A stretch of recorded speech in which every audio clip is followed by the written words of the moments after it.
Alors, bonjour à tous. Aujourd'hui, on se retrouve pour vous présenter notre projet de RV1 avec mon collègue Ismaël. C'était un projet qui me tenait à cœur. On a essayé de reproduire un peu l'atmosphère de Toy Story.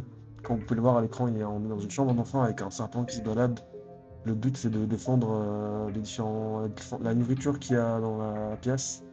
Par exemple, ici, il y a des donuts, des gâteaux, des concombres, des bananes. Enfin, il y a toutes sortes de nourriture.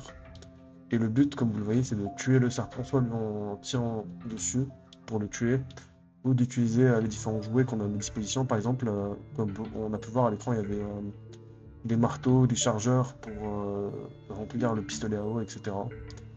Ici, on remarque que du coup, on peut attraper le marteau et les blocs en bois, les différents jouets. Et là, on casse la tirelire, comme vous pouvez le voir, et on obtient un chargeur doré. Le chargeur doré, il a une spécificité, c'est comme les chargeurs de pistolet à eau classiques. Sauf que ici, dans ce cas-là, on a une mission illimitée, on peut tirer à l'infini. C'est pour en quelque sorte récompenser le joueur, mais il y a une chance faible que ça arrive. Il y a quelques instants aussi, on a vu qu'on pouvait attaquer le serpent directement avec les jouets qu'on peut trouver. Ça prend un peu plus de temps, mais c'est faisable.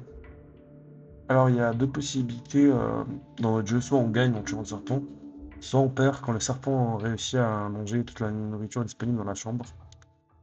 Ce projet était vachement intéressant. On a pu travailler sur des gimmicks un peu différentes. Par exemple, là, on retire le chargeur. On a dû utiliser un game anchor, etc. Ça nous a vraiment permis d'approfondir nos connaissances en VR et la librairie OpenXR qui est vachement complète, qui constitue pas mal de code déjà.